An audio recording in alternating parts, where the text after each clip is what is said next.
All right, look like we're live, and just make sure all the sound is good. Everything's on the up and up. Hopefully, everybody can come through and give us a, everybody give us a chat and give us a listen and get everything going. DJ, I thought you were gonna be late. Well, late for you, later than usual. Oh well, you know I am. I'm like the last minute for me to be putting this thing up, so I actually had time. So. This is First and Framerates, episode 69. I am VF Baller, Bill's fourth. That's right. It is episode 69. Yeah, it is. 69, yeah. That can go so many ways.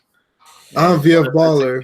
You got Bill's fourth, DJ 81. The crew is back together for another week of topics as far as sports and sports gaming. I fulfilled the promise that I said I was going to do. I'm going to start adding wrestling to the podcast, and this is a perfect time to do so with the AEW pay-per-view. I know my guys over here, they watched it. They can give us insight because I'm still a newbie. I still feel like I'm a newbie when it comes to wrestling. I haven't watched it in almost, 12, 13 years. So it's going to be new to me, and I can learn something that I actually want to be able to speak on it as well. So like I said, this is a perfect time. We're also going to talk about this gaming addiction. I've been fumbling with this episode before we even started. Gaming addiction article. Our first intro to sports. Bill's been wanting to talk about that for about 2 months now. And the NBA Finals is going to start later on as of this live podcast. What's going on, Chris Thomas? How you doing? Thanks for coming through. You've always been a loyal listener. We really appreciate that. And Bills, what's been going on with you all week? Same shit, different week. Just working on Limbo. Okay. Yeah, just working on Limbo and getting that shit together so I can release that. I already got a radio station that's gonna play it. That's guaranteed. That's great. So, everybody else is doing their payola bullshit, so let's get some substance out here, and I won't have to actually pay. It'll just be because the song is good. So, just no doubt. I definitely. I mean, there's no doubt in my mind. I know you're gonna put out quality, so it's all good. Appreciate that. Yeah, man. DJ, what's been going on with you? Nothing much. It's nice to report that I am about 85-90% healed. Okay. Miraculous rib injury healing powers that I have, and it's been a struggle, but I feel like I can. It looks like it's about to go down on Sunday, so first playoff game. I'm ready. Okay, so you back in action? Yeah, until somebody punches me in the ribs. They punch you in the ribs. We're gonna have to handle that. I was about to say I'll take a flight down real quick. That's what I was like. We got to handle that. You gonna take a 6-hour road trip? Hey, he was about to take. Listen, he was about to take a road trip to handle 21 and 21 back up. I'm just saying. Am I lying, Bills? Am I lying? Man, I'm trying to stay kosher. I'm trying to stay kosher on this podcast. Hey, but it's true. I mean, 2021 hung up that jersey quick. His biggest rival was ACL. I was about to say his biggest rival is his own body. But. Well, anyway, before we get into the topics, I mean, there's a lot of things going on. E3 is irrelevant, and I'm just going to touch on this really quick. E3 is absolutely irrelevant. You've seen Death Stranding, that trailer come out, the new Call of Duty trailer come out. A lot of other leaks has been coming out. It looks like everybody is being pretty much hush-hush outside of Microsoft. It looks like Microsoft's going to try to take that lane to actually talk about their stuff at E3. But two things real quick. I like the Death Stranding trailer compared to what everybody else is talking about. I mean, I'm really interested. Me and DJ talked about this last night. I don't know if anybody noticed it, but there's a lot of Metal Gear Solid in that game, and nobody really compared it and even try to look at that. A lot of Metal Gear Solid aspects are in the game. It just gives me a whole Metal Gear Solid feel based on the gameplay I saw. And Modern Warfare looks really good. And I didn't watch the trailer. I saw. Yeah. You need to go watch it. I didn't watch the trailer. You gotta go watch it. I think you would like it. It looked like a remaster of a remaster. Oh, they're saying it's a reboot. Okay, that makes sense series. then. So That a lot makes of sense. stuff that I saw in that trailer was familiar with what I've seen and played in the past. Okay, so so from what I saw, it looked like a remaster of Call of Duty 4 again. It looked like it's another reboot of it, not a remake, but it's like a reboot of it, which is not a bad thing because that, to me, that's still probably like my favorite Call of Duty outside of the first Black Ops. And so it looks good. I mean, I don't want to dwell on that too much because it's not much to talk about their trailers. Well, but the main thing I get out of it is that they've ran out of ideas for Call of Duty. Yeah, absolutely. That's basically what that means. The main thing I can get out of it is thank God we're going back to modern shooters. At the very least, I agree. At the very least, absolutely, because I would like for them to go to a modern shooter with the. Hopefully, this Modern Warfare is a reboot, but with a different story instead of just trying to do the whole thing over. Because I heard it was somewhat supposed to be a prequel of Modern Warfare, Call of Duty 4.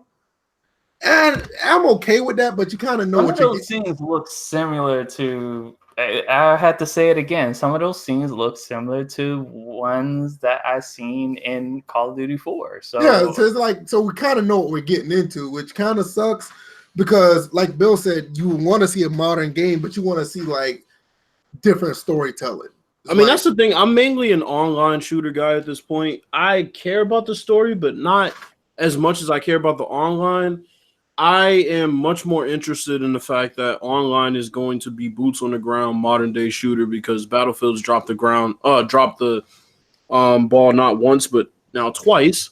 Yeah, because I mean they haven't got back to Battlefield 4, and it's a shame that they haven't expanded on that. But the problem with that is even with the online shooter, if you're dealing with a game that has that type of storyline, the online is probably going to be somewhat similar to what you had back then, which is, I'm not saying it's a bad thing, but it just seemed like DJ said, it's not that very innovative compared to what they, it's very easy to do something of that nature because especially you can like parallel a lot of stuff with current events. I mean, that's what they did throughout the PS3 era. Yeah. Like it was a lot of the games that came out was like based on a lot of current events when there was modern shooters. Mm-hmm. So, I mean, especially with stuff going on now, but that's a different story. Yeah. Outside of that, I'm glad to see it, and then we don't have to wait for E3. So I mean, a lot of leaks has come out early, so E3 is going to be somewhat bland. I'm like actually kind of sad at that, but at the same time, I'm actually excited. I'm gonna give you guys a copy of this article right here. I'm gonna put it in the Google Hangout chat so you can look at it. A lot of I can't remember who did it, but video game addiction becomes an official mental disorder, and they actually done it. It's a controversial decision by WHO, World Health Organization. That's what it is, and it's actually interesting because of this has been an ongoing battle for a while now, and they was wondering if it's an addiction, if it's nothing could be a disorder, it could be something that'll mess up with people's daily lives, change their behavior or whatever the case may be. Doug Thomas, what's going on? Doug and Chris, brothers. No, just messing. What's going on, Doug Thomas? Coming through. But just wanted to know about what your guys' thoughts about this. Is it something that can carry weight, or is it just another thing that they're trying to get in between games and gamers and trying to another way of possibly regulating what's going on in the gaming world? Who wants to go first? I'll go first. I may shock some people, but I'm actually in agreement with this. Okay. And the main thing that I agree with is the fact that it could possibly interfere with real life. Possibly interfere where like people who may be unemployed, they play their games a little too long versus, filling out job applications, having to meet people to go on interviews. I've heard of people canceling appointments, like real life appointments, dates, just to fall back to playing their video games. So okay. I really don't see this as a way of getting in the way of gaming that in the way that it has in the past, because I know the past grievances with gaming have been related to violence, which right, yeah, that's true. Unfounded to this day. So I think as long as we have that fight on the separation between video game and violence, we're good. I think, again, it's good that WHO is recognizing this as a disorder so people can get help, because there are people that definitely need it. And to have it go unrecognized would be a travesty for those that, really do need it. Now, for those of us that don't need it, then we don't have to worry about it. And that's the biggest thing. If you don't need it, if you don't feel like, if you're like going about your regular day, you're not doing anything that, gaming is not detracting from your regular day and actual life outside, like your room and stuff like that, then you're fine. Okay. What about you, Bills? I don't agree with this at all.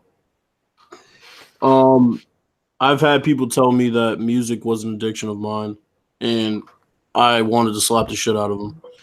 I have several times done shit that would quote unquote jeopardize my social life as far as music is concerned. But the difference was it was a passion of mine. I think that people need to be very careful about listing passions as addictions. What they prioritize in their life and what other people prioritize in theirs are completely different things. So, I mean, I don't know how you can just call something an addiction just because you think that people are prioritizing it over things that they view as more important. That's utterly ridiculous to me. I'm looking at the article right here, in the third paragraph or the fourth paragraph down. It says simply playing a lot of video games isn't enough to count as a disorder. Rather, the disorder occurs when gaming interferes with people's daily lives. It's like a pattern of persistent, reoccurring gaming. A gaming disorder is a pattern of persistent or recurring gaming behavior, which people lose control of their gaming behavior, give priority to gaming over other interests and activities, and continue to gaming despite negative consequences such as impairments, failure. See, this is something that DJ was just basically talking about. Now, I think DJ is actually right with that when it becomes a disorder, because it dysfunctions your daily life. But the addiction part, I think that's what you're hanging on, Bills. I don't think there's necessarily an addiction of video games unless it becomes a disorder. So I don't know if it's if they're too intertwined. It can be intertwined, but it just seems like I think it's more of a disorder than an addiction. I lean towards that more. I think, truth be told, there are a lot of things in life that can be considered a disorder if that's the case. And quite frankly, I just think it's a bit ridiculous. I mean, I chose to go to work instead of hanging out with my friends. Is that a work addiction? Is that a work disorder? I'm sorry, that example is a stretch. It's not. I might just have to say it right there, because that's a conscious choice that you're making. It's a conscious choice to play video games or going to work too. No, Bills. Because what they're saying is I'm about to say now. I've seen people and I know people, and I'm not gonna say I dwelled into it myself. It can become that it could become impulsive to the point where you're not making the choice. You're just playing the game. And that's what they're getting at. They're getting at I think on that end, they're not getting at a conscious decision to choose one over the other. And there are plenty of people who make the impulsive decision to go to work instead of hanging out with their friends when they know they should. They take an overtime shift. So what's or vice versa?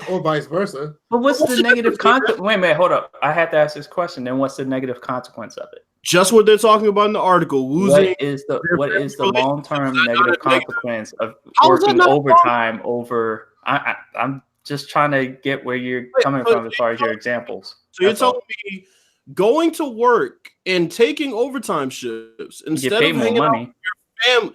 Once again, going to work instead of hanging out with your family, taking overtime shifts is not a long-term hit to your social life.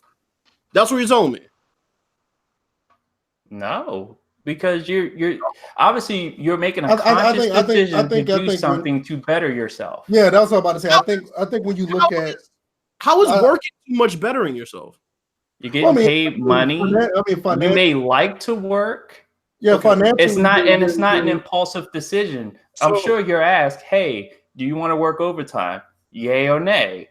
And most of the time, people say no. And some people say yay because they want the extra money, but they're not doing it based on impulse. I worked at TSA where I saw people not want to take shifts, talk all day about not taking shifts, and ending up taking shifts to the point where they made over $25 an hour and didn't have any time to spend it or friends to spend it with because they were too busy impulsively accepting overtime shifts. It's the same shit.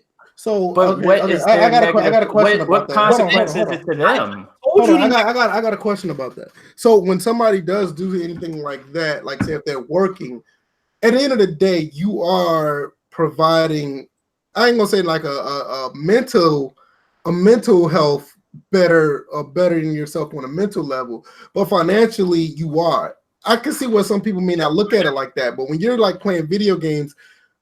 Hey, let's be honest. We're technically not doing anything productive that will actually better your way of life. So I guess that's what some people say this is a disorder where, like I was looking at the paragraph, like you'll lose gaming, you'll lose interest in other activities with family relationships, social lives, and even like work duties. And that can actually, and just to cut in, that can actually lead into other things that go down that rabbit hole. You're talking about depression.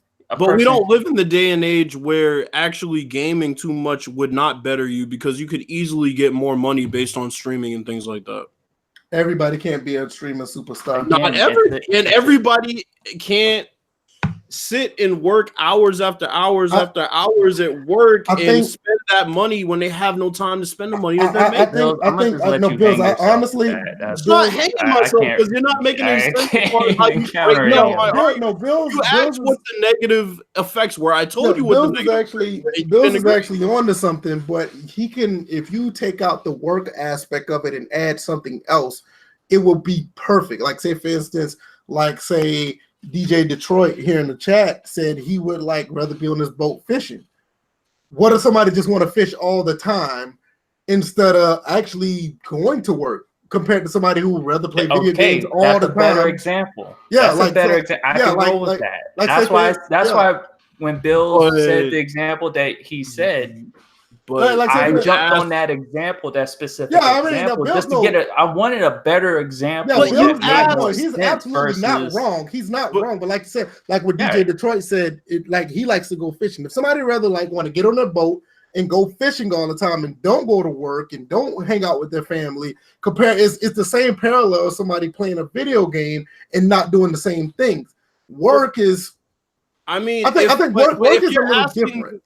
But if you're asking the negative effects, and I tell you the negative effects, you can't then say, "Oh, well, that's not negative." It is negative. It's negative your social life. That's right. You're right. It is negative because you still miss out on those things. But on the flip side of that, you just have to be fiscally responsible with the money that you have because you still will make enough money to take care of yourself. Now, if you're just working and say, for instance, if you're working, you're still paying bills, you're still giving money to your kids, you're actually doing things you're supposed to do with that money the correct way. Is it really that bad of a disorder compared to you're gaming all the time and not making any money? I understand what the streaming side you're talking about. But let's say if you're just gaming all the time and you're not making anything on the back end, you're not being productive with it. Of course not. But you're not wrong, Bills, at all. You're not. It's just that I think it's just not the parallel. My effects that I mentioned was I went to an example that they used in their own article where it talks about personal life and family relationships and social lives. That's what I talked about. I just used that as an example. What Doug Thomas just put in the chat is perfect. He said sometimes he calls in sick to play video games. Or if I'm hungover. Let me tell you what I did. I talked about this with my wife before. My wife asked me, because I own a lot of games. She's like, if there's ever been a time where you felt like you were actually stuck and you just wanted to play video games all the time, where it blinded your judgment. Call of Duty 4, we were just talking about this. When Call of Duty 4 first came out on the 360, I had a 360 at the time. I literally called into work 2 days straight in a row because I just wanted to play that game. And and after that, I realized, okay, if I call in on the third day, I'm going to have a doctor's excuse. I better not do that. I better go to work. But I really didn't want to go that third day. But it blinded my judgment because I missed out. I ended up having to use my vacation time, and that kind of burnt me on the back end. But that's the only time I know where I was like, fuck this, because the game just came out. It was amazing. I never played a shooter like that. And I literally called in to work because I did not want to go anywhere but stay in front of that TV and play the game. So it can happen. And like I said, Bills, you're not wrong. DJ, you wasn't necessarily wrong. It's just that the parallel wasn't there all the way compared to like the examples that are out there.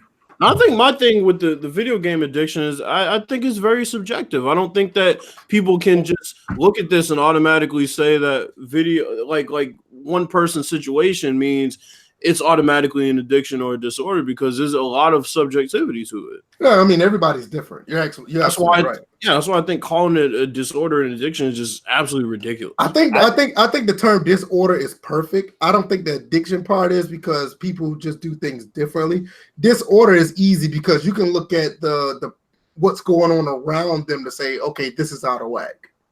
So it's much easier to claim that you have not just a gaming disorder. This could be like you're dealing with any other hobby. Like if you're not like having your shit together and you're not able to go out and, you don't even have to socialize with friends. It's just like you don't have your shit together in your home and all you want to do is have a damn controller in your hand. That's somewhat of a problem. Yeah, let me put an example. My girl responded to it and she was like, I am a workaholic and you can better yourself when you work because you can spend the money. You do gain something video gaming. You're sitting in a room. Now, this is her take on video gaming. It's like something video gaming. You're sitting in a room. It could be dark. You're not even getting up. You just look at a screen. You cut yourself off socially. You don't gain. So what about from the perspective of people who don't want to be social? Oh, that could be a whole. That's a whole different issue, though. Wait a minute, Bills. I'm gonna agree with you on this because you do have to. It's got to be a one-by-one cases or one-on-one cases. I'm like, you have your standard for what? Okay, let's look at it like this. There's got to be a standard for the way people do their lives. There's a natural balance of things. It seems like with this, you want to identify what are the outliers, and when you have your outliers. Are those outliers detracting from the standard? Now, the standard, there's a social norm. But even then, you have to be careful where, each person's standard is different, how they run their lives. So there is a case for people like us introverts that don't want to always deal with society as a whole, that like our alone time. And most of the time, we're playing video games. It keeps us out of trouble. Just to present the other side, it keeps us out of trouble. We're not out on the streets doing the very thing that a lot of people used to do. Here's the other thing, though. Mm-hmm. Let's say what somebody perceives as negative effects to their life actually turns out to be something that brings them more happiness by just playing video games. Part of it can be impulsive, but the other part of it is if you're taking days off of work to just play video games, I think that might be a deeper issue than the video games. I think you might be trying to just get away from your job. I think if you didn't have a video game console, I don't think that would be an issue. I think you would be going somewhere else and doing that every day rather than just not going to your job. That's a good point. That's a good point. Why can't it be both? Because we live in a society, a pluralistic society where two things can happen at the same time. It'd be a combination. No, I agree, but I'm saying I think that that's something else that has to be looked at as far as like, I think somebody that plays video games all the time, I will look at it as what is the drastic change happening in your life over a period of time. I think that would be an addiction. I don't think like if you look at people who get. Like if you look at people who get addicted to drugs, there's a drastic change in their life, not just their behavior, but their life, who they have around them, and how their day-to-day process goes. I don't like the term video game addiction, because when you look at addictions, people that are addicts, it's not that the actions around them are like they're having withdrawals from other people and they're doing things different. When someone has an addiction, they do anything, their attitude changes. They do different things to people to get that high or whatever. Like, say for instance, if somebody was addicted to video games, like truly addicted to video games, they will probably hang around GameStop, Best Buy, talking to people about video games all the time, playing video games all the time, probably stealing other people's games. They'll be doing that. There's another factor in this. There are cases where, like, and I figured this is more aimed at children more than anything. Is that you take away kids, you try to take away video games or any device from kids these days, the reactions you get versus how we used to react when we had gaming devices taken away. It's like a total. It's like being plugged into the matrix and being unplugged with these kids. But I think that's the addiction thing versus the mental disorder. But I think that is the difference between those two. But I think the reaction goes back to you stripping what they view as happiness away from them, because. But Bill, that's tough though, because when somebody's going through all of that to be happy, that's different. I'm talking about just strictly the reaction of stripping something away from a person and how they react to it being stripped away. I think has a lot more to do with happiness than their addiction. Now, all the other shit that you were talking about is completely. Yeah, but if they're a kid, they don't know any better. Most kids don't know any better when they're dealing with something. But that goes into how you raise your child. Well, that is true as well. That's true. That's absolutely. I mean, if all your kid knows is playing video games because you allow that to happen, then I don't think that's so much an addiction as that's just them being used to their natural habitat. We're just chilling in their room playing video games because you never brought them around other people who would introduce them to sports or things like that, where they would become accustomed to living their life a different type of way. That's why I say I just think it's a case by case basis. I just don't like coming to the decision where it's like, yeah, well, we all consider an addiction, so it's an addiction. Yeah, we all consider it a disorder. I think, so, you know what I'm saying? I think that mental disorder. I think this can go under another phase of a mental disorder. I don't think that the video game addiction officially becoming a mental disorder. I don't think that. I think that's incorrect. I think it should be under obsessive compulsive disorder. Right. That's what I'm saying. I think that's more of an OCD type of situation. Yeah, I don't think that the addiction itself is a mental disorder, but I think that your behavior of playing video games and the way you react to it can be a disorder. Because like we just discussed, an addiction is totally different from what people are thinking it is. They thinking that addiction is like, okay, you're just playing games all the time. No, an addiction is something like you just love video games no matter what. Like some people love to get high, and some people are high on crack. Them motherfuckers, they're like addicted to that, but they'll use other drugs to try to get that same high. But you know what though? The same thing. But see, you brought up a good point. See, now here's the thing. I will never call weed an addiction. I will never call weed a disorder because I can't judge somebody else's life. I don't smoke. I don't smoke. But if somebody's, how do I put this? But see, the thing, if somebody stays home to smoke weed, it goes back to my point about maybe that's just what makes them happy. I can't tell them that their life is being derailed. Because that's a product of what's around them. That's easy to do that. I look at it like this. There's so many branches to this tree. Right. It's just like you can ask them how productive are you in your day. I'm like, a person can show all the signs of addiction and still be productive. So yeah. That's why I don't really like to deal with the addiction side of it. And my thing is like, okay, what is actually happening while you're partaking in all this? If your life is in shambles because I think that's some form of a disorder. I don't think it's necessarily an addiction unless you are actually doing the thing that a crackhead does to get this type of feeling. That's an addiction. Addiction and disorder are two totally different things. I can't see how one can become the other. Now, that was my issue with it. Now, let me throw this out there. My girl asked me to use myself as an example because years ago, I don't think I still do this, but I used to, like, whenever I get a new game or whatever, I would she says I would turn my phone off. I literally would not turn it off. I would put it on silent I still kind of put my phone on silent these days, but it's not necessarily for a new game. It's more or less because I don't like the phone ringing or whatever, the sounds that because it's like unnatural. So I like that it keeps me unplugged from the phone.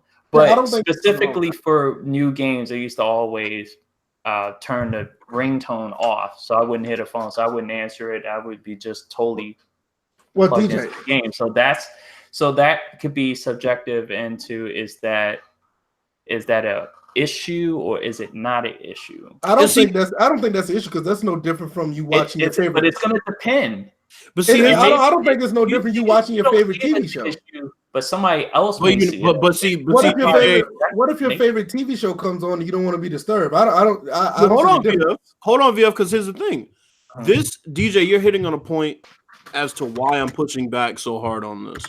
See, the thing is, nobody gets judged more in this world as far as like their social surroundings and how they act than introverts. And the thing is, a lot of times, like when I look at these disorders and things like that, and addictions for sure, a lot of times I go back to people calling introversion a disorder. Well, they can go to hell. Yeah, but they definitely need to go to hell on that. So when I hear disorder, and I think, well, people have been telling me for years that my social life is unhealthy because I have a small circle of people that I talk to and I keep to myself and I don't talk much when I'm out and blah, blah, blah, blah, blah. And if I'm out too long with a bunch of people I don't know with too much noise, I leave and I won't say I break down, but I just go back where I can recharge. People call that a disorder. So that's part of the reason why maybe I am not really using a lot of objectivity in this because I see it so often when people talk about introverts. And I think that video gaming being one of my big time hobbies and one of my passions, I just look at this, I'm just like fuck, like I don't like I'm so productive that I earn time during the week to play video games. Right. So it's like just for me, that's why I'm pushing back so hard on it. I know y'all understand the introvert life because y'all are introverts. Mm-hmm. So it's just like that's part of the reason why I'm pushing back so hard on it. It's like these extroverts always try to tell people how to mold their social life. What they count as productivity isn't productive to a lot of introverts because I could sit and read all day and I could be productive. And it could be a book I've read before. Right. So it's just that's where I look at it. I'm just like, I just don't agree with it. But while you're reading that book, are you brushing your teeth? You taking a shower? I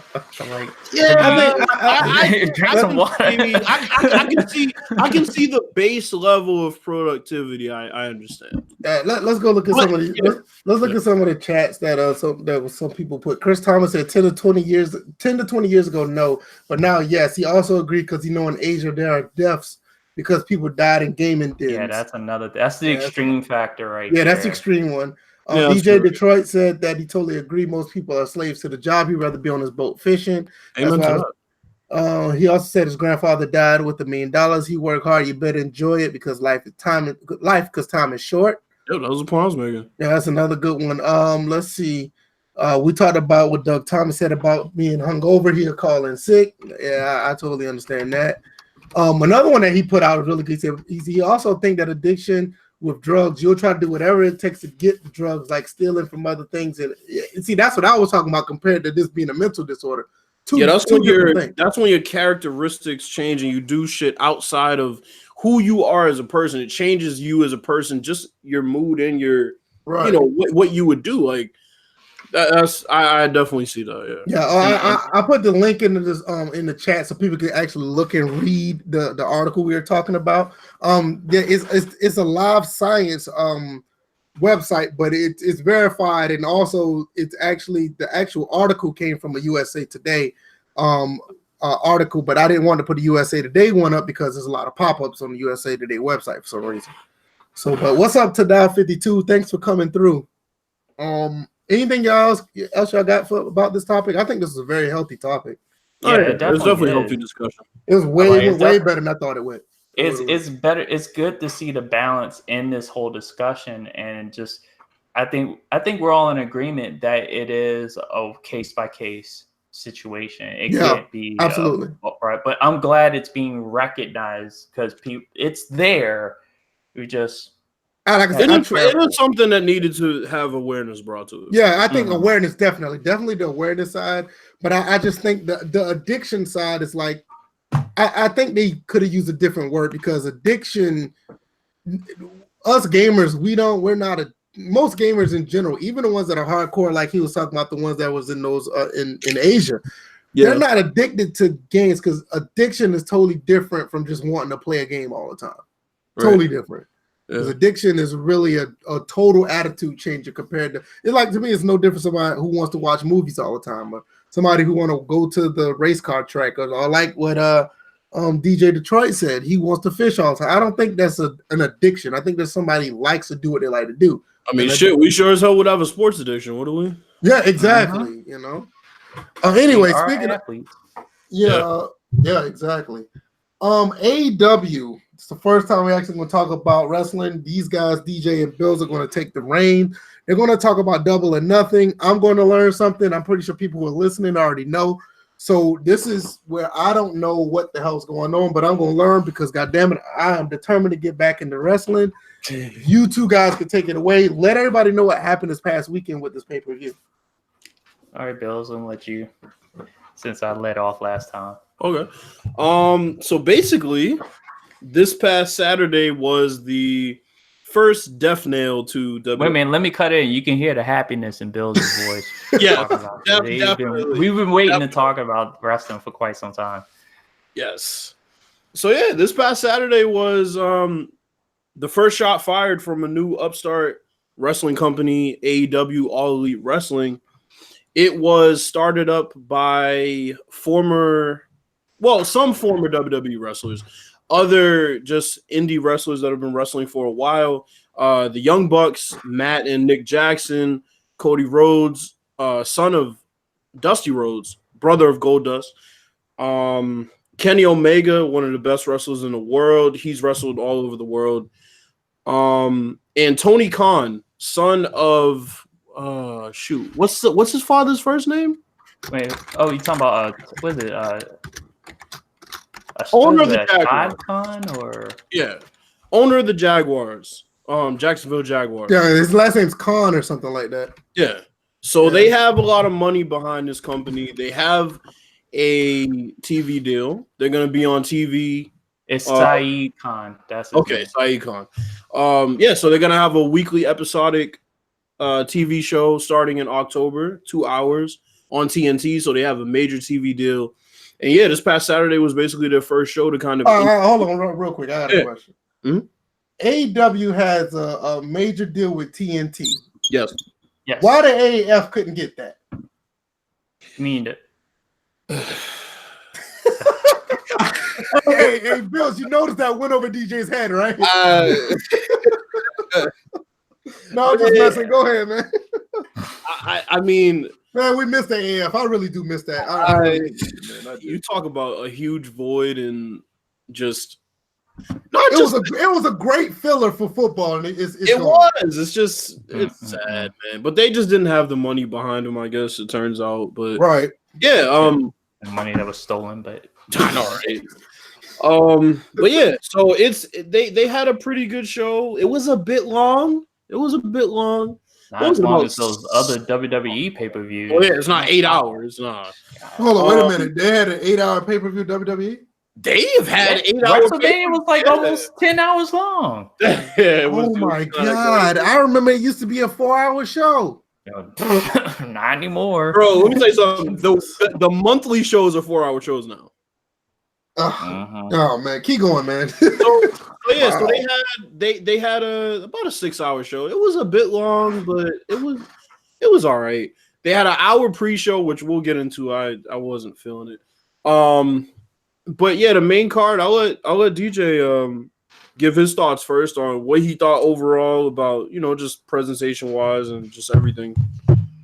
Yeah, I definitely like the overall presentation. It definitely looked to me.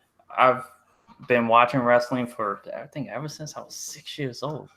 grief. It had that WCW feel. Yes. The lighting, the camera work, the cast of characters that were out there. There was some surprises. Hold on, real quick, before you keep going. Did you get a TNA feel from the entrances? Yes. Okay. Yes. There was definitely a TNA feel from that. So it was like a combination of TNA, Ring of Honor, WCW, the wrestling. The type of wrestling that was being done in maybe a couple of the matches kind of remind me of the old NWA style. Oh, wow. Yeah, yeah, he went back with that. I remember the NWA. So, and specifically Dustin and Cody. It was specifically an NWA type match. Right. I'm like, you got everything in this match. So, the ending was what it was supposed to be. Yes. And even the vignettes that have been shown post, even during, have been, I think, been spot on. And then also the mic work on some of the wrestlers. Oh my God. And hold up. This is a key thing. I said wrestlers. Yes. That's not essential. Not superstars. Right. Not performers. Wrestlers.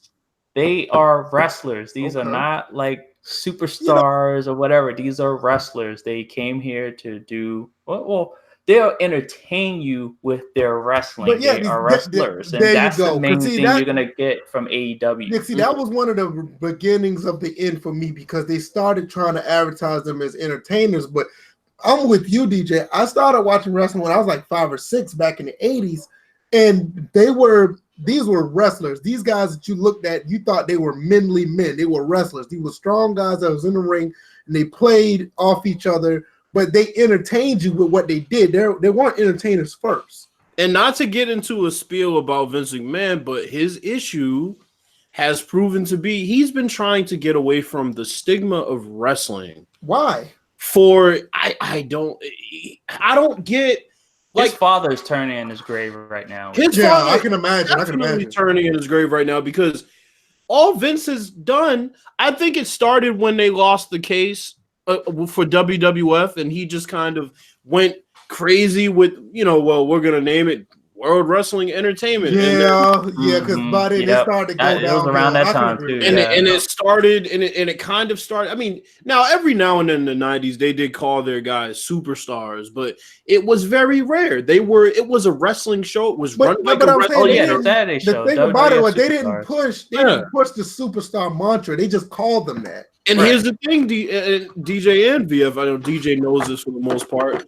The thing with wrestlers are they have a very unique skill.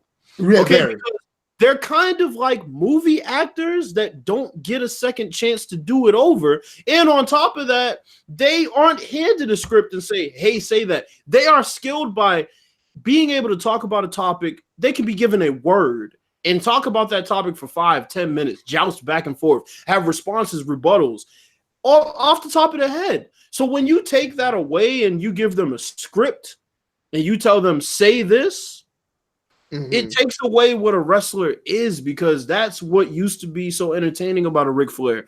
Imagine somebody handing Ric Flair a script and saying, here, I've been watching tapes of you for the longest time, and this is what I came up with. I typed this prototype of what Ric Flair is supposed to sound like. Now go out there and say that. Really? But I mean, you knew even back then, you knew these guys were who they were, and they were definitely talented because they were off the cuff. It was good. They played the role very well. They played it so well, you actually felt that that's who they really were. It wasn't just their persona. It was like me with. I mean, I'm not going that far back, but I remember like with Harlem Heat. I actually thought them dudes were brothers. I thought, I thought it was, it was what it was. It's like when I look at Harlem Heat compared to what, what's his name now? Damn, what is his name now? Booker T. Booker T. Yeah, you look at him what he is now. It's like it's two different people, but I always remember Booker T as a member of Harlem Heat. That like even with Shawn Michaels, it took me a long time for me to not think of Shawn Michaels as a member of the Rockers. It took me a long time to remember. And the key to it is even guys that were, I'm not going to use too many insider terms because I'm not an insider, but the bad guy, the heel, even guys that were the kind of like the pipsqueak chump version of that, they would still come across as guys who would beat the shit out of a regular everyday person because that's how the wrestling show was written. They were written to be badasses. When they were seen out in public, if you lost a fight, you used to get fired. Right. From a company. You know what I'm saying? It was just different. So to go back to AEW, they're bringing that back. You have MJF, Maxwell Jacob Freeman. MJF is short for that. He, to me, is just, he's a throwback, man. He is so witty. His promos are so just, it's crazy. It's like I get so many different vibes from him, from The Rock to Ric Flair, to people who watched NWA back in the day and Mid-South, Gino Hernandez. People who, they're so snobby, but some of the shit they say, you just have to laugh. Like, it's just funny. Right. He gave me that vibe. He's just an old-fashioned heel, man. He's just an old-fashioned heel. I just can't get enough of, like, the guys who I watched growing up, and they're like, their persona was so done so well. I mean, larger than life. Yeah, when I saw Hacksaw Jim Duggan with the American flag, like I actually thought in some cases this guy's an American hero. With Sergeant Slaughter, I thought the motherfucker was in the military. Right. It's like I literally felt that from him. It's like when I got older, and like you said, they started doing the entertainment side where you could tell wonky, was kind of off a little bit. Mm-hmm. That's when I kind of got a little bit attached from it. I got disattached from it. And it's almost to the point where they say, well, everybody knows it's fake, so let's just insult everybody's intelligence. Right, exactly. That's the issue, is like spitting in the face of wrestling fans who, yes, we know it's I remember we know it's scripted, but I don't even know if DJ remembers this. And Bills, you probably do too. Remember when The Undertaker first came out? Yep. And he was like literally coming down the aisle, and kids were literally crying when he came to the ring. Yeah. It's like that's the magic that wrestling used to have. Right. Like Doug Thomas says, you remember the Demolition Heart Foundation, the LOD, the Bushwhackers, all of it. I mean, those groups, they made you feel like you wanted to be a part of it because it's like they actually played the role so well. It's like that right there alone will make me want to come back to wrestling if they bring that magic back.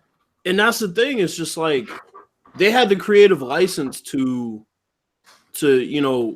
do those things and really get their character over with the people, where they would get a negative reaction or a positive reaction, and they were great at it. But when you go and you start doing things like, once again, insulting our intelligence, like, for example, I know that movies are fake. I know that it's a script they're going by, but just imagine if right before you start a Fast and Furious movie, they said, well, just so you know, those cars didn't actually, go under the truck or anything like that, So it's like, what the fuck? Like, I want to be engrossed in it. I know wholeheartedly it's scripted. Give us a few hours of a fantasy while we're bogged down in all this real entertain us. Right. Entertain us, but entertain us in a way that, like I said, it's not insulting to our intelligence. It is age appropriate for folks who are watching it, because quite frankly,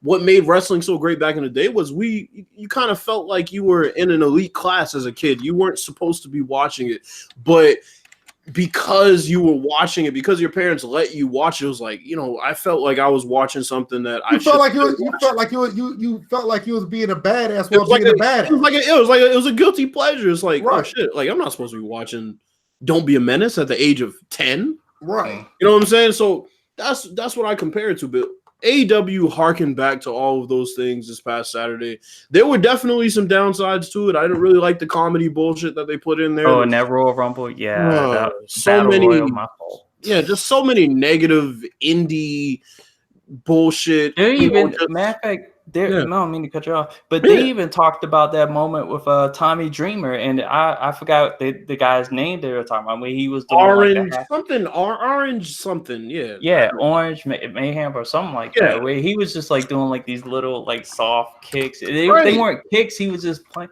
and then Tommy Dreamer just like, you know what, and they threw him out the ring, and he quote unquote no soul even being thrown out the ring because all he did was just get up and just calmly walk away. I'm like, yeah, that was stupid. Yeah, it's one of those things where, to me as a wrestling fan, I've been watching wrestling for a long time, and the wrestling, and people in the YouTube section, like I went and talked about, I was like, this is the dumbest shit I've ever seen. I found a YouTube video and I put it in a comment, this is the dumbest shit I've ever seen. And somebody's like, oh, because he's the first comedy wrestler. No. Doink was a comedy wrestler. Yeah, Doink was a comedy. There were plenty of comedy wrestlers before. And Doink did stuff that was funny, but it didn't insult our intelligence. And when he got he also because Doink started out as a heel, right? Yeah, he did. He did because he was fucking with everybody matches. He used to make kids cry and he used to mess with people matches, and he was like a big ass nuisance at first. But his entrance theme though. Yeah, it started out all happy and hunky dory, and then all of a sudden it would go din din, and it'd be like this villainous laugh, and right. Then when he became a baby face, they just kept playing the first part out. Yeah, he was a comedy wrestler, but at the same time, the comedy was not insulting our intelligence. When he got in the ring, he was all business. Right. Yeah. That's true. Now, when he wrestled. like there's comedy, and you can do comedy in wrestling, but not comedy that insults the act of wrestling. That's like tapping, like Gold does. Right. D'Lo Brown. Yeah. I mean, there's plenty of comedy. Eugene, for people that watched in the early 2000s, Eugene. People would be triggered by Eugene now. Oh, you can't depict people who are mentally disabled. I'm like, he's a high-functioning mentally disabled It'd be ridiculous. Doug Thomas puts in the chat, the only time he didn't like The Undertaker when he put the Ultimate Warrior in the coffin. And I remember that. I didn't like Ultimate Warrior, so... I used to love Ultimate Warrior for some reason, because, I guess I was somewhat of a hyper kid, so... I can relate to his ass running around like that. So, all right, we keep referring back to WWE. We need to keep it on AEW though. But that's true. Yeah. Well, I mean, but you think about it, we're just going back to what it used to be and what AEW is trying to. I'm thinking about time constraints here. Oh yeah. But yeah, overall, so AEW was a really good offering. They had matches that made sense. They used wrestling psychology, all that good stuff. There were a couple of low spots, a couple of low points, but I mean, as long as they try their best to stay away from that comedy bullshit, I think they'll be fine. Okay. I know when I was talking about the camera work, I'm glad that they didn't. I hope when they go to TNT in the fall, they don't adopt that, because WWE would sit there and they would have that camera. Somebody's repeatedly being hit. It would zoom quickly in and out. That shit makes me dizzy. Right.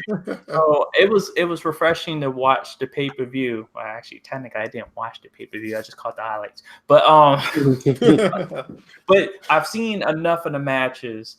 They weren't even highlights. People directly loaded up matches, and I watched them all. So there. I didn't pay the money. But anyway, a lot of aerial shots, low aerial shots of the ring. They kept the focus on the ring. They had your traditional cameraman at ringside that caught the close-up part of the action. Yep. The canvas, dark colors with a light color, like a sky blue type of. It was like gray or sky blue at one point. Well, and then of course you had the Cody Dustin match that turned it all crimson red. Oh, here's another thing. People who don't want to watch WWE anymore because it's too clean cut and not how an actual fight would be simulated. Plenty of blood in that Cody and Goldust match. Yeah. Enough blood for the next year worth of match. Yeah, I saw some people on Twitter talking about this. Like they showed a close up of Dustin as he was just laying. He was kind of like halfway up, but you could see the blood just pouring onto the mat. made note of it, and I was just like, good. The announcers are not afraid, and that's another thing. JR was one of the announcers that called that. Jim Ross called that match. He also called the match later on between Kenny Omega and Chris Jericho. Yeah, he called all the ones that were on the main. That were in the pay-per-view versus. And that was another thing. Yeah, that was another low point as far as the pre-show announcer. That guy, yeah. So Jim Ross is with AEW now. Yes. Okay, that's interesting. And WWE wasn't using him for anything. Like they weren't. They honestly didn't think he. They handed him a script too. Yeah, they didn't think he would. Hold on, WWE handed JR a script to come. Had to, yes. Because you could tell he was. I'm like a lot of you look at the promos in WWE, and you can tell people are trying to remember the script as they're talking because they slow their speech down. And a lot of times they'll do this thing where if they kind of flub their line, they'll kind of like step back and then they'll try to do it again, and it's just like, and it doesn't fit their character, and it sounds like some type of movie. Like the way that guys argue these days in WWE, the way that they converse is not the way you would talk to somebody that you are about to fight. Right. The biggest giveaway was that, remember that one incident where somebody had something written on his hand? It was The Rock. And Steven called him out on it. Yeah, I was like, The Rock had something written on his hand. I was like, what? The Rock, one of the greatest promo guys in the history of wrestling. Doesn't need any of that. Well, so that's the thing. So welcome to a company where they're not micromanaging the guys who actually are the talent on screen. They focus on wrestling, which is what everybody came to see. They're not trying to show you a 3-hour soap opera like WWE. Just one more thing on WWE real quick. Let me give you a comparison. So AEW had a 6-hour show of mostly wrestling. Pretty much, I would say 15 minutes of just shit that wasn't wrestling. And WWE's first match on a show that started at 8 o'clock started at 8:50 p.m. Yeah, that would. Wow. And I heard that show was pre-taped too because of it being Memorial Day. Because some of those camera cuts were kind of like just nonsensical or whatever. It just don't feel bad. You know me. I rarely said that word. So I get my words wrong too. You know, bro. 50 minutes into the show, the first match, and then even so, the continuity was there. They stuck to the action that was going on, but it wasn't a match. It was just it was two pre. It wasn't even. It was two outside the ring, inside the ring. It was like two beatdowns. Yeah. Involving the same 3 people. Wow. All right. AEW sounded like it was pretty interesting. I'm gonna start trying to get into more of this wrestling stuff. To me, it's interesting. I just never had a chance to get into it and actually, stay into it. But I'm glad I got you guys on the podcast. There's one more thing. There's definitely fallout from a particular wrestler showing up at the paper. Well, actually, there was one other wrestler that you wouldn't expect showed up. Bret Hart showed up. Yeah, I heard about that. Presented the championship belt. So that literally stabbed Vince McMahon, no pun intended, in the heart. that gives them such legitimacy. Right. To any casual fan that didn't know anybody on the show. Maybe they know Cody Rhodes. Maybe they know Dustin Rhodes. Maybe they're like, okay, I noticed him. He used to be Goldust. If Bret Hart comes out and the first glimpse you see of the title of their promotion is him holding it in the air, that's legitimacy right there. And then here's another person that nobody was really talking about that was actually there for that Cody Dustin match. Diamond Dallas Page. DDP. He showed up. And he took Brandy, Cody's wife, out the ring when Earl Hebner, another former WWE ref, who was there reffing the match because he's a part of AEW now, tossed her out. So, and then of course the huge fallout is from Jon Moxley, who used to be Dean Ambrose in the WWE, that shines a light on what a lot of us suspected about how WWE micromanaged their talent. Completely. And here's the thing for you people. He didn't come out like one of those bitter people who felt like they should have been a bigger star. No. He just objectively introduced stories from his time there and let us create our own opinion about it. That's literally how he presented those stories.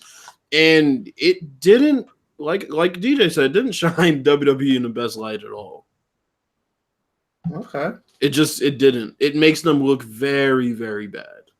So and he appeared on the Talk is Jericho podcast. Yep. So check that out if y'all got Stitcher, iTunes. Yeah, we're trying to get on Stitcher. We're trying to get on Stitcher. So everybody who's listening, if you're listening live, if you're listening on the iTunes or SoundCloud, if you're listening after we upload this, after we go live, let us know about what your thought. Let us know about what our take on wrestling, and do you want us to continue? Because I'm actually excited to add this along with what we talk about. From what we've seen so far, a lot of people continue to be interested. The guys who are in the chat, and I know we have other people listening, that aren't here right now. Just let us know, because we want to add this on to what we do here at First and Frame Rates. Another thing that we do, we have a poll that comes out. I'll try to do one every week. I haven't done one in a while, but I put one up yesterday. The poll is finished. We'll talk about that poll for it's a viewers poll, so everybody can get their little idea, our take on what our viewers want us to talk about. And this time this one, the worst sports game feature that was ever created in the sports title. I still had the Sim Olympic game up there, college football playoff ideas, which I thought was interesting, and more WNBA exposure, which I honestly didn't think it was gonna get 15%. Honestly, okay, Tadal, thanks for letting us know that it brings back great memories. That's cool. We're definitely gonna try to keep bringing it to you guys. Definitely. Yeah. So we're gonna just jump on this real quick before we hit the other two topics. Worst sports game feature, DJ, go. What was it? Madden 10 that what was it called? Flashback? Oh, Madden 09 Rewind. That was Madden 09. Rewind. Yeah, that rewind feature, garbage. Yeah, that was a bad one. That was a bad one. That was a real bad one. I'm trying to think. I'm like, and I had to think about that for a second. I was just like, but that's the biggest one that sticks out to me. Yeah, that was gonna be. That was honestly gonna be mine. Yeah, I can't even. I can't even think of one that's worse. What about you, like, did you fuck up in a play? Press this button, you can do it all over again. Right. Like, what the fuck? Right. Really? And you could use it in player versus player, player one versus player two. That's what makes it. You used to hit the reset button. Now you can hit the rewind button. Get the fuck out of here. Oh man, that's crazy. What about you, Bills? Bro, that was mine. It was rewind for you too, right? Dude, I'd be hard pressed to find another one, even if I sat and thought for a while. That feature was awful because, like I said, you could use it against another player that you're sitting right next to on the couch. The worst part about it, you could use it against another player. Right. Yeah, that's pretty bad. I'm pretty sure Bills may remember this, but I know DJ remembers this. I can't say it's the worst one, but one of the worst ones I remember. Remember the phrase that they did when they did the it was like something similar of a deep dive of, I think it was Madden 10 or Madden 11, when dude said boom goes the dynamite. Oh, they finally put onside kicks in the game. God. Oh, you know what? I would say, but I agree with you. I think the rewind is the worst, but fight for the fumble I was gonna say fight for the fumble. That was bad. Was a cut scene and shit. Who got it? Yeah, and you had to press. That's what it was for a fumble recovery. It was a cut scene and oh shit. Who got it? You could put your controller down. Right. That's what I did. I was just like, oh my god. Comes up with it. Now, I will say the fight for the fumble on the PlayStation 2 version was excellent. I don't think either one of y'all remember this. What happened was it was button mashing. But what happened was if a pile of people get into a scrum to get the fumble, it was no cutscene. What did it have? It'll have a icon at the top, and it'll tell you what buttons to press at certain times. So it'll tell you to press X real fast or circle real fast or square, and it will change really quick. So you had to like go back and forth. I thought that was pretty neat, even though it wasn't realistic. But if you're going to do fight for the fumble, I can see it that way. I have another one that's not as high. Is one of the worst features. You tell me you can just hold a button and anybody interception? No, that's ball hog. Oh yeah, that's right. Too, where you can hold the button and just automatically get a tackle. You don't have to time anything. Just hold the button. And anybody in your area, you automatically at least be able to make contact with them. That's ridiculous. Yeah, that was horrible. I'm still trying to think. I don't think nothing was worse than Rewind. I think Madden 09 and Madden 10 was like definitely like the worst because you still had Pro Tack. Pro Tack was horrible. You had Fight for the Fumble. You had like I said, when 09 was Rewind. Common theme, folks. All of these are from Madden. No kidding. And all of these are from like a 2 or 3 year span. I mean, I don't know what Madden 11 had, but locomotion. Madden 11 had locomotion. When they coined the term locomotion, that's when it became. And the running animations were still the same. Oh my god. Yeah, that's crazy. So, yeah, I think we're all in agreement that literally the rewind feature from Rewind is just egregious. Like I said, every week I'm gonna try to put up a poll. I know what happened was I was just slacking on one of the polls. It stayed up for like 3 weeks, but we finally got around to it. But I want to try to put one up every week so everybody can actually, vote on what you think we should discuss at least for a brief moment on the podcast. So, but that was a good one. Now I got a question for everybody. Okay, what's up? Is everyone going to be awake for the finals tonight? I definitely am. Oh God, is that clown Drake wearing a Del Curry jersey? Yeah, I saw it. I saw it. Man. Yeah, I was just like, see, this is the type of shit that's like some WWE type shit, right? Yeah, the NBA had the nerve to all of a sudden they want to address the Drake situation. I'm just like, you couldn't address it last round? He couldn't address it any other time he's been involved. He's been involved in our series when the Wizards and the Raptors were playing at one point in the playoffs. Right. This clown's been involved in every sideline altercation. The one with Kendrick Perkins. And that's what I was gonna say. I'm tired of people to stop.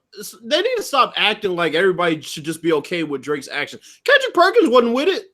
Let's slow down because we're gonna get to that when we get to the finals. Because even though the finals is going to be. It starts later on. Yeah. Let that be the last topic. Let's talk about the topic you wanted to talk about, Bills, for like forever. Okay. First introduction into sports. Bill, since this is the one that you really wanted to talk about, I'll let you go first. Yeah, man. Honestly, when I was growing up, my first introduction to sports was me and my mom went to this like mom and pop like video store, and for the people who were younger than me, y'all might not know, there was something called VHS back in the day. Yeah, oh yeah. So my mom, I was kind of born into the Michael Jordan fandom, so to speak. I was just born into this as something that I was born into. So I said, I want these VHS tapes. So there were 3 VHS tapes that I got. One was Come Fly With Me. That was, I think, one of the first documentaries made about MJ. Mm-hmm. Great documentary. There was another one. There were 2 others. I don't really remember the names of them. They kind of were the same. They were released around the same time too. I think around 96. So yeah, I mean, my first intro was definitely, Michael Jordan, the VHS tapes. I used to sit there and just watch them all day, bro. Just all day. And then my dad also had these VHS tapes of, like the 1991 All-Star Game and some NBA Finals games from the 80s. And you had the 1992 All-Star Game, All-Star Weekend festivities, just all kind of stuff. I used to just sit and watch those, just take it all in. By the time I think I got to about 2000, I became a Patriots fan. I never really watched football prior to that. Mm-hmm. So I was about about 8 years old, I started watching football. I took a liking to it because the Patriots were actually good. My parents never talked about the Patriots because A, they weren't really football fans, and B, the Patriots were kind of ass. So by 01, I was like, shit, this Patriots pretty good. So that was my first introduction to football. As far as other sports, I mean, I just kind of picked them up along the way. Hockey I've really gotten into as of late. Soccer I was into even back to the days when the women's the women's national teams were really going crazy, like Mia Hamm and, back in the day like that. But, yeah, that was pretty much my introduction to sports, man. Just kind of watching Michael Jordan VHS tapes and all the VHS tapes of old games that my dad had. Okay. What about you, DJ? Well, back in 1984, maybe it was 83, something like that. I was about 3 years old. Mm-hmm. My father would take me out back, and we had this little pitching machine. So the first sport I was introduced to was baseball, and it had the little automatic pitching machine where it had the little plastic looking baseballs with dispense into like a funnel, and then the little hand on the little toy pitcher would smack the ball towards your way. I hit my first home run at 4 years of age. So because we lived in a home, it was like a single family home with a fence, a backyard, and everything. That was like the life back then.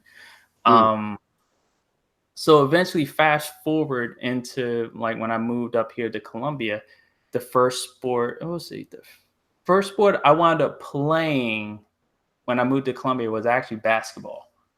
So got as far as like rec leagues and stuff like that, was basketball. Then eventually played baseball. Funny thing is, like, I was introduced to football in just playing street ball. Yeah, same here. I didn't play in the youth leagues. I played my first game. It's a scary thought.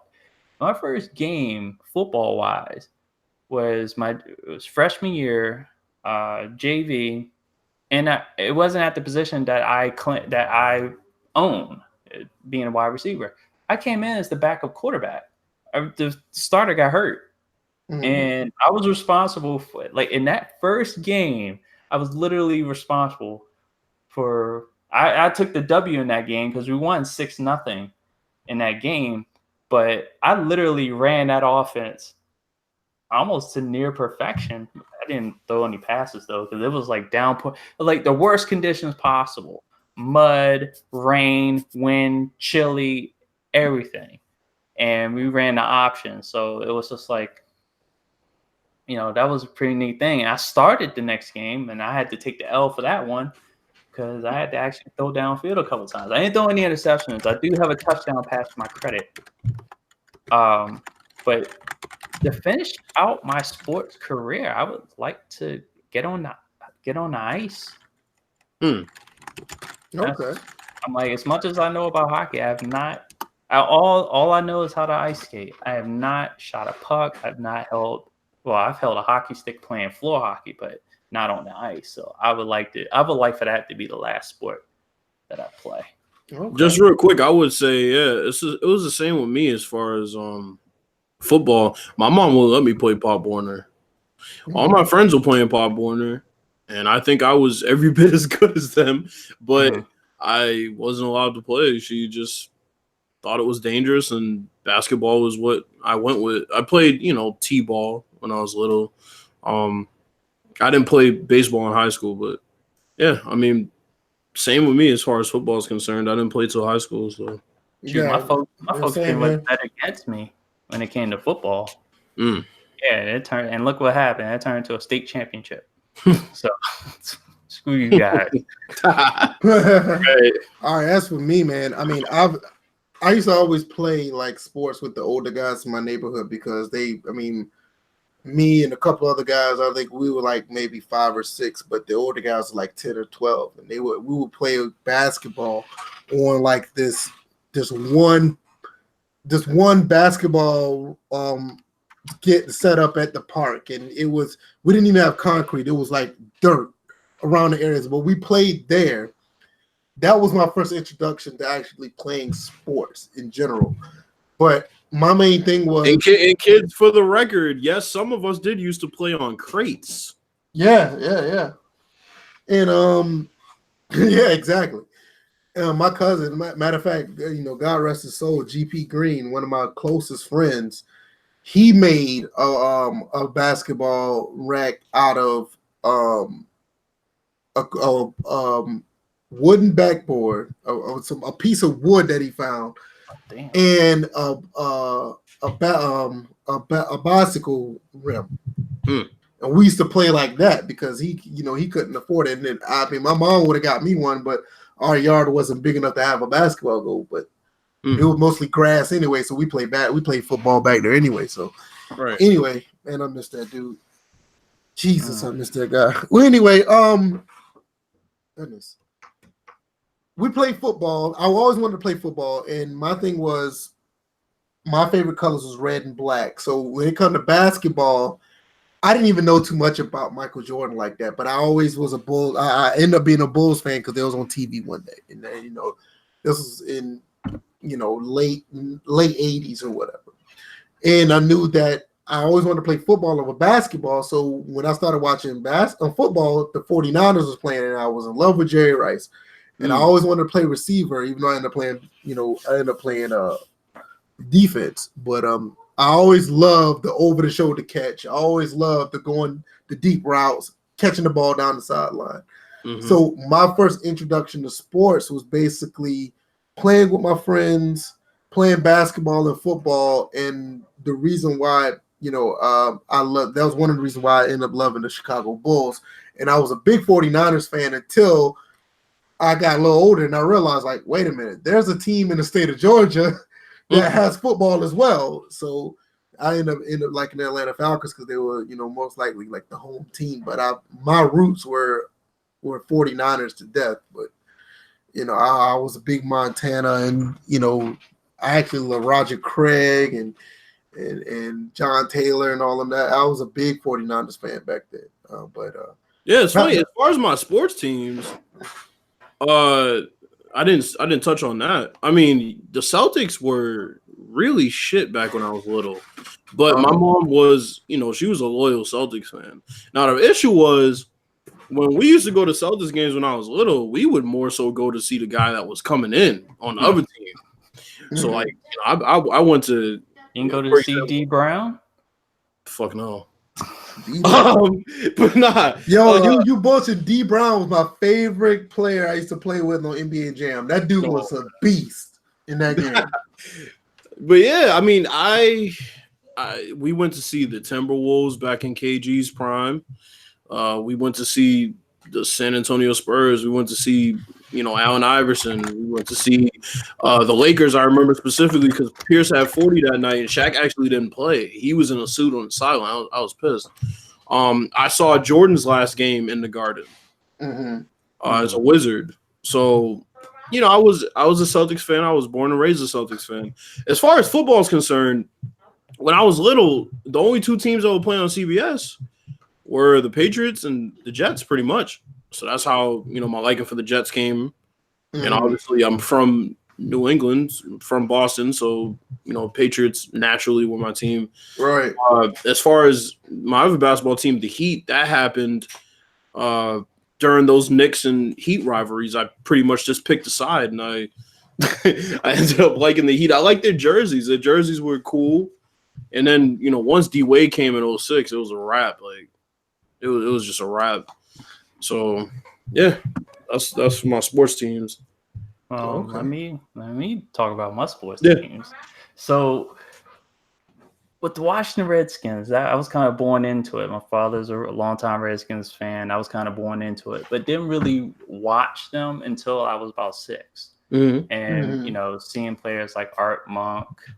At the time, the quarterback was Jay Schrader. Everybody hated him. I even knew he was a bad player. I didn't know what the hell I was watching. He was just thrown to the other team. And the Giants were the most hated team me back then. It wasn't because I didn't hear about the Cowboys. All I know is this team in blue was beating my team badly. There was one day where I cried after a game. The Giants demolished the Skins in one game. It was that game. It was that playoff game where it was windy and Gibbs couldn't do anything. It was like Jay would throw the ball and it would just the wind would take hold of it.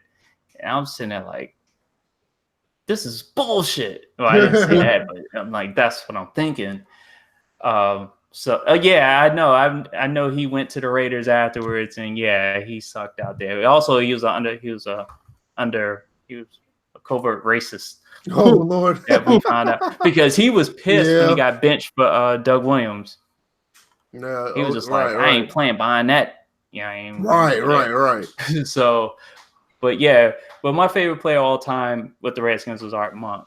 So we get to basketball, and it just turned into a 2-team saga because I started out watching the Bullets. They were the Wizards now. They're called the Wizards now, but they were Bullets back then. But then Michael Jordan appeared in the game and demolished the whole team, and I had to follow. I was just like, who is this guy? How is it that my team can't beat him? It's not even that they can't beat the other team. They can't beat him. So I eventually rode that Bulls bandwagon for a long time. And then obviously I'm back with the Wizards, but so that's how that went. Hockey, definitely watched the Caps. First game, Caps. Hated the Penguins. So that's how that went. And am I leaving? Baseball. Baseball. I was an Orioles fan starting out because there was no team in Washington. Right. And, my favorite player was Cal Ripken. My favorite player still is Cal Ripken Jr. Yeah, that guy was nice. I really liked it. Watching when I played baseball, I played shortstop just like him. Like I had the range. I didn't have the height. He'd do like 6'5". Yeah. I had something he didn't have, athleticism. So I could cover ground just at a shorter height. But then Peter Angelos did the dumbest thing and didn't pay Mike Messina, and then that led to me not liking the Orioles because that was a crucial time when the Orioles were still in the hunt for the World Series. Because back then they didn't have wild card games. You can go into the American League Championship and then play. And then if you won, you go to the World Series. They didn't have this extra divisional playoffs like they do now. Mm-hmm. So I went without a team for a little bit, and the Nationals fell right into my lap. The Montreal Expos left Montreal, came to Washington, was a Nats fan ever since. Okay. Yeah, my most vivid memory, my most vivid memories, I should say, as far as baseball is concerned, that's the one I left out was 2003 with Aaron Boone hitting that fucking home run. Oh, wow. I cried myself to sleep that night. That was tough. And then, the very next year, Redemption, it was just amazing to watch those 4 games in a row that they took. It was insane. That was the most vivid memory of my sports life, honestly, was watching the Red Sox come back from 3-0. So yeah. Okay. So maybe like on another show we can talk about when our teams won championships, what we did, like how we celebrated and stuff like that. So VF, how'd your team? Hey, the Braves won in '95, so I was happy, man. That was great, Yeah, when that soccer team won, the soccer team won. I didn't know what the hell was going on. It was cool. I watched the Bulls win 6. I was happy. I witnessed Georgia Southern win a couple national titles. You know what I mean? We got some rings down here. We got some rings down here. Vikings a year they shouldn't have. They just Yo, Morton Anderson with the 95-yard field goal to go to the Super Bowl. 95 field goal.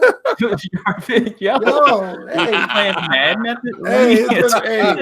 on the NFL level, man. Falcons, man, we struggling, man. But we got a little something down there, a little something. All right, Doug asked me. Okay, he just asked the question: is how do you feel about Bryce leaving? That was perpetuated by the fact that we didn't retain. I can't remember his name. He was our manager beforehand. Dusty Baker. Yeah. Because that let Bryce know that the type of team they was going to have next, and Bryce really didn't want anything to do with it. So I agree with him not signing back with the Nationals. The Phillies was a bit much, but I'm like, people have expected that he would struggle, and he has been struggling. He's batting around like 220 something. It may have came up a little bit, but he's been going through it. I noticed that. Oh, by the way, Boogie is active tonight. Whoa! Yeah. All right. Well. Let's get into the NBA Finals real quick. First, I mean, we're going to talk. We're going to talk about this next week.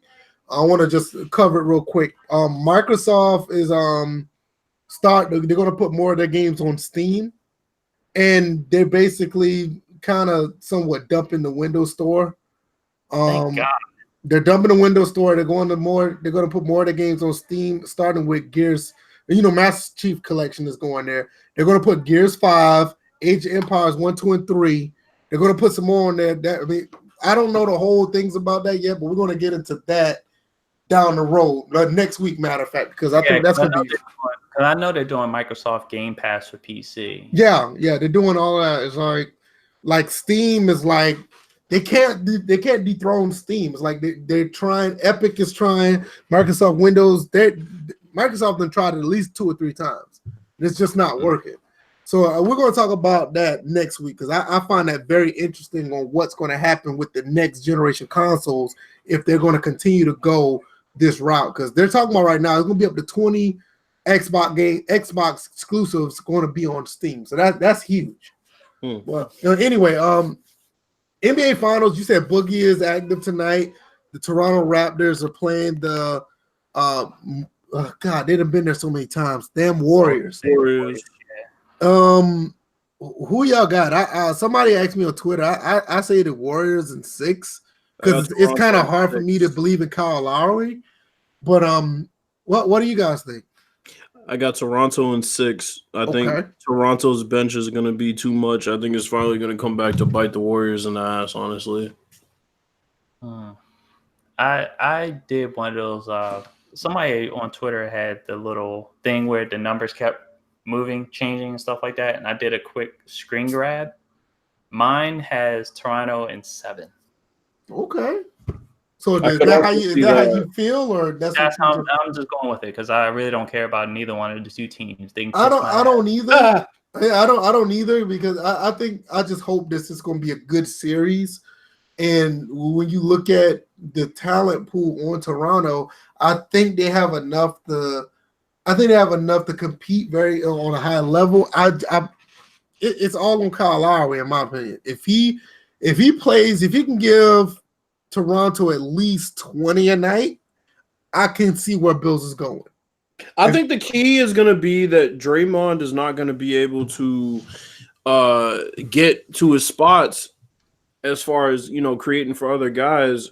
He's going to have to be more aggressive. And I just think based on the fact that Siakam's going to be guarding him and some other guys with length, I think that's going to give them issues because he's one of their main creators offensively.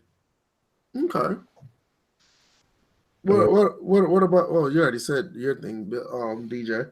Do you have any reasoning behind that outside of you just going with it? I'm just going with it because I'm like, if anything, the Raptors, if they were to win the championship, it would send a message to the Wizards and Ted Leonsis, who still hasn't found the GM. So, they need to get on that ASAP. I think it'd be really interesting to see Toronto win this series. It just my gut feeling telling me Warriors going to win in 6, but I really wanted to be competitive. The last few series, I mean, don't get me wrong. I don't have no ill will towards LeBron. LeBron did everything he could that last year. He did everything he could, and it was kind of got depressing at the end. It got that bad. So I need to see a collective team go up against another collective team and actually duke it out. All I can say is if you think that this series is ending in 4 either way, you're a crackhead. Neither team is sweeping the other. No, hell no. I don't see a sweep. There's no way Toronto's getting swept. We know Golden State's not getting swept. Just stop already. Seriously. I just know this much. I think with the NBA Finals, the story really is going to be mostly about Toronto. It's their first time there, and it's the first ever NBA Finals being held outside the country. It's going to be about Steph too. Yeah. Because if Steph we talked about this before we got on air. If Steph gets his MVP, his Finals MVP, and you're talking 4 rings, man, he got to be top 10, bro. That's just. I mean, it's definitely in the conversation. I think he's already top 10. Yeah. That's a different. Like I said, if he does get an MVP, I think it could be a real argument. But like I said earlier, it's going to have for me, it's going to have for him to come back next year and win 4 in a row. And KD a 3-peat. Yeah, that will put Curry in a really different level than other people. To the likes of somebody like Jordan, even though Jordan's more accomplished, Jordan ain't never won 4 in a row, bro. You know what I mean? That's something that's going to be. It's going to be a very unique area on the tier level where he's at. You know, I mean, that's how I look at it. But I mean, right now, if he wins the MVP 3 out of 4, yeah, it's a big conversation for that. You know what no one's talking about? Steve Kerr's role in the history of the NBA.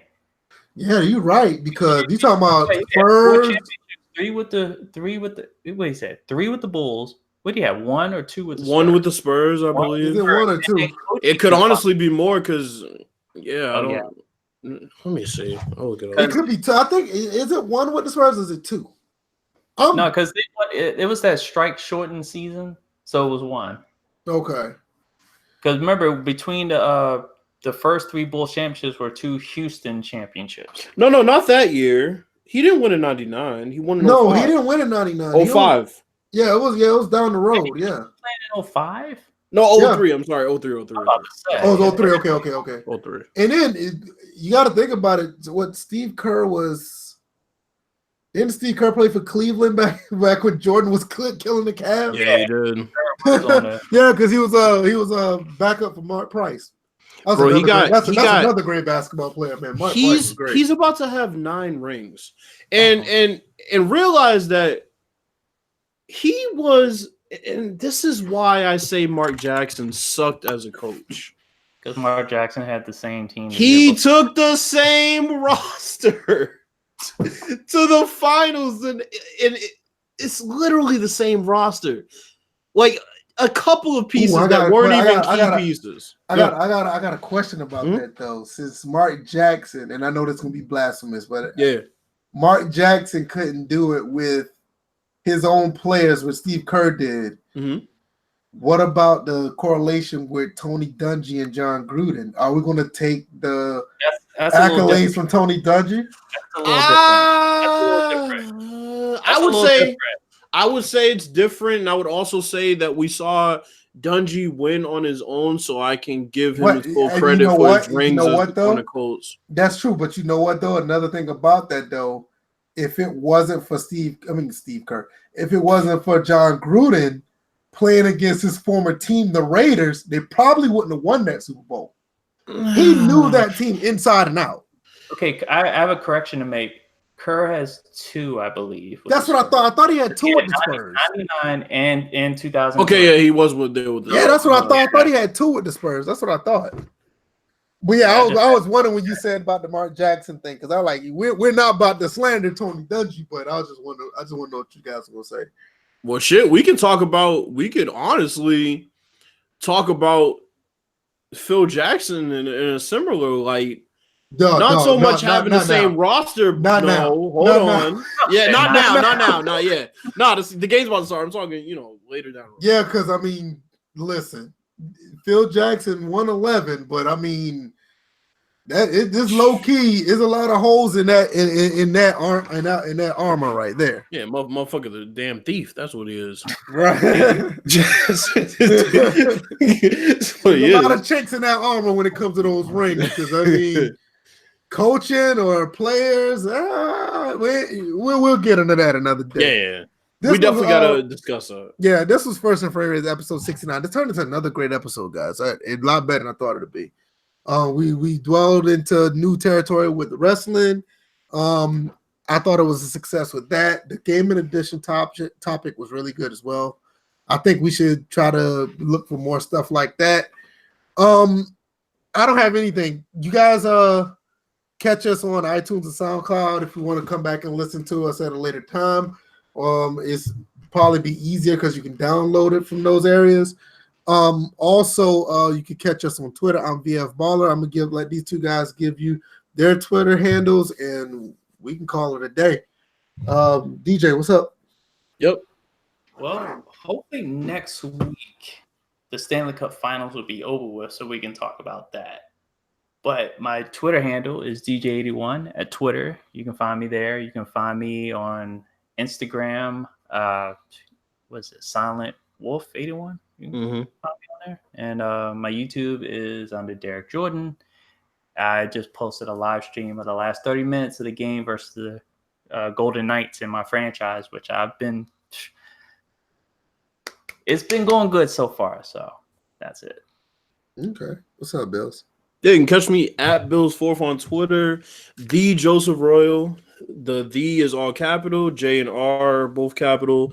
You can find me on SoundCloud under that name. And in general, you can find me under the performance name Royal when I release my album. So yeah, definitely. Give me your link to your SoundCloud because I'm gonna start putting that in the description as well. Yeah, I'll send it to you. Okay, you need Bill's Fourth easily. His Twitter handle is Bill's Fourth. It's not hard to find. So that it's really easy to find him, Doug.